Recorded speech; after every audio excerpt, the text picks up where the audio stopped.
আসসালামু আলাইকুম। আজকে একটু মিষ্টি কুমড়া রান্না করতেছি। মিষ্টি কুমড়া খেতে কিন্তু আমাকে খুবই ভালো লাগে।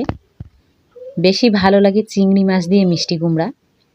তো চিংড়ি মাছ যেহেতু নাই আমার বাসায়, এজন্য আমি শুধু মিষ্টি কুমড়াটাই রান্না করলাম। আপনারা চিংড়ি মাছ দিয়েও রান্না করতে পারেন। আমি প্রথমে মশলার ওপরে কুমড়োটা কষে নিয়েছি, সুন্দর করে ভেজে নিয়েছি। নেওয়ার পরে আমি পানি দিয়ে দিয়েছি। এখন কুমড়োটা আমার সেদ্ধ হয়ে যাবে, আমি ধনিয়া পাতা ওপর দিয়ে দেব। তো অনেকে ধনিয়া পাতা পছন্দ করেন খেতে, অনেকে করেন না। যার ইচ্ছা ধনিয়া পাতা দিতেও পারেন, আর যার ইচ্ছা না, খেতে মন চায় না, সে নাও দিতে পারেন। আমি দিয়ে দিলাম আমার পছন্দের ধনিয়া পাতাটা। শীতকাল আসলেই আমি কিনে আমি তরকারির সাথে দিই। প্রতিটা তরকারিতে আমি অ্যাড করি। তো তরকারিটা আমার ভালোই হয়েছে রান্না। সবাই ভালো থাকবেন।